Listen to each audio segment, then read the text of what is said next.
நான் ப்ரே பண்ணிக்கிறேன். அடுத்து என்னோட மக்கள் இயக்கம் தமிழ்நாட்டில் இந்த நல்ல காஸ்க்காக இந்த ஸ்ட்ரகிள்காக கண்டிப்பாக அவங்க சப்போர்ட் பண்ணுவாங்க. அம்மா அவர்கள் தமிழகத்தில் எவ்வளோ நல்ல விஷயங்கள் அவங்க செஞ்சுக்கிட்டு இருக்கிறாங்க.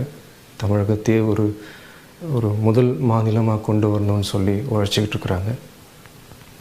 ஸோ தமிழக மக்களுக்கு இவ்வளோ நல்லது செய்கிற அவங்க இந்த தலைவா பிரச்சனையிலையும் தலையிட்டு இதுக்கு ஒரு நல்ல முடிவு கொடுத்து கூடிய சீக்கிரம் இதை ரிலீஸ் பண்ணுவாங்கன்னு நாங்கள் நம்புகிறோம்.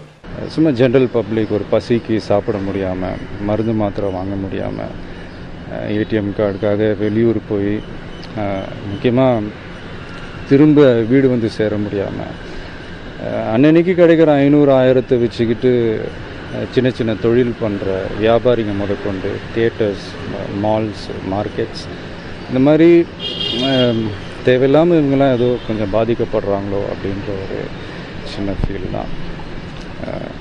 அது மட்டும் இல்லை, நான் நியூஸ்லலாம் நிறைய விஷயம் பார்த்தேன். மனசுக்கு ரொம்ப கஷ்டமாக இருந்தது. என்னென்னா, ஒரு பேத்தியோட கல்யாணத்துக்காக ஒரு பாட்டி வந்து ஒரு இடத்த விற்று அந்த பணத்தை கொண்டு வராங்க. அந்த பணம் செல்லாது அப்படின்ற அவங்க கேள்விப்பட்ட உடனே தற்கொலை பண்ணிக்கிற அளவுக்கு போயிருக்காங்க.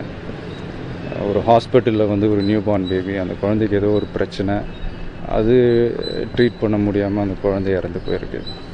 ஸோ இந்த மாதிரி சில விஷயங்கள் வந்து கொஞ்சம் அவாய்ட் பண்ணியிருக்கலாமோ அப்படின்றது தான்.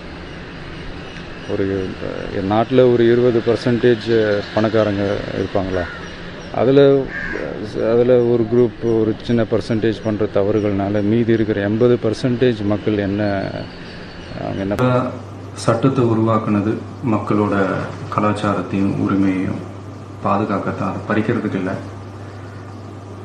தமிழனோட அடையாளம் ஜல்லிக்கட்டு.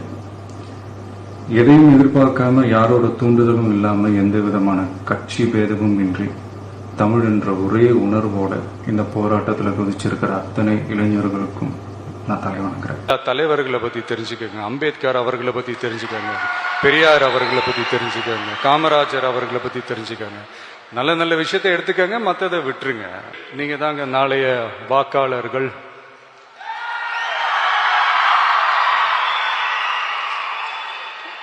அடுத்தடுத்து புதிய நல்ல நல்ல தலைவர்களை நீங்கள் தான் தேர்ந்தெடுக்க போகிறீங்க.